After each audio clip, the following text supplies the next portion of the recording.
Đấy, bao rôn như cái đó rồi.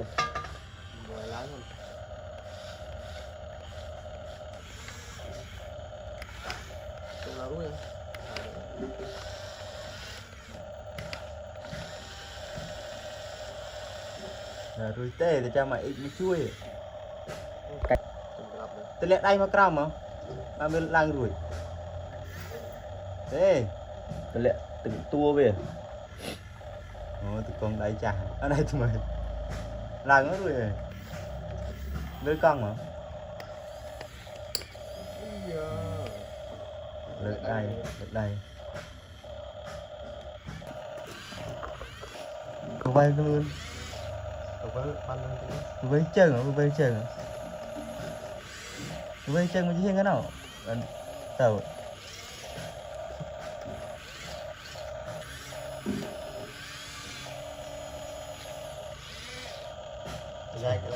Vâng. Dài bóc rồi. Dài bóc rồi. Đó. Chung một cái. Chung rồi. Mà cái này bằng cả. Mà cái này má?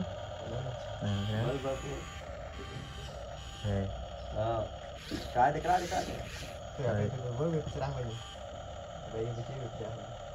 Thế nào? Hả? Lăng rồi. Nhìn lăng bao cái áo chứ đâu nổi phải. Nào cày chan bực quần.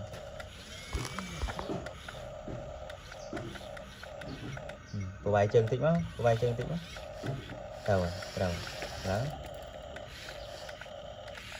Thấy lệ đây đi, lệ đây một cái nào nè. Rồi nhá.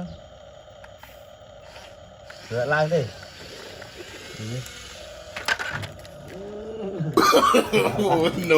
No.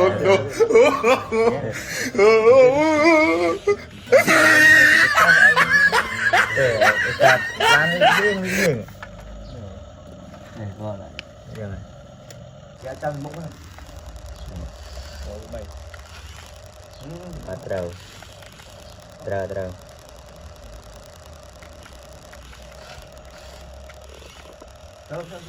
Vì vậy đây. Ồ, tôi con đây cho mình.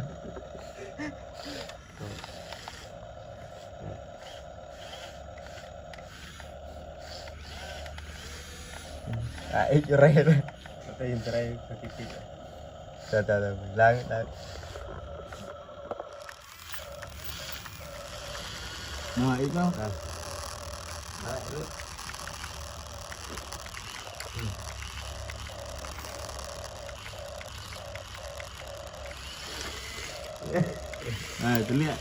Tôi lẹ trâu rồi.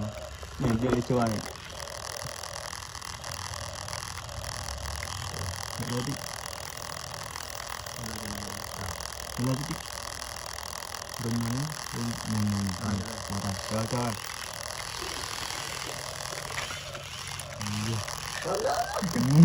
Mình đang bị. Đây con. Rồi mà tao. Lẹ gì đây đi mà. Bị được. Sao thế Rồi đi tìm tiền. Đúng rồi. Nè, chạy mà em á. Rồi lần con.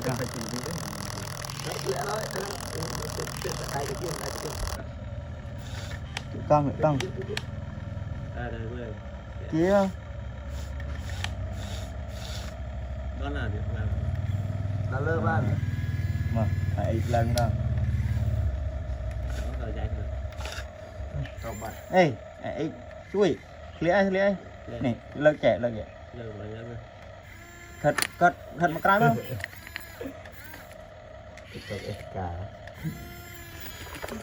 Cả. Trời. Chỉ lên này. Cái này.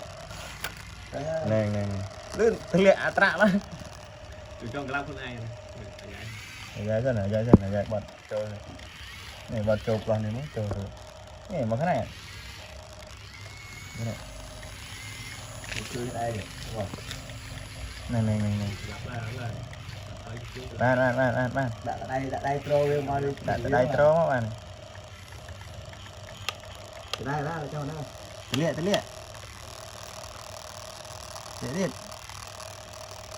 này liệt à này viên ngô tàu ba đây này liệt à này về vậy này cái nào nâng bê lên ạ thôi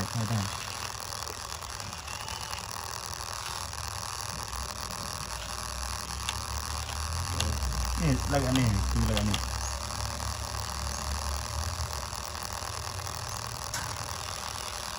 phải lên tao rồi chụp về được con cái này về con ra để lấy nên tôi tính cái gì mà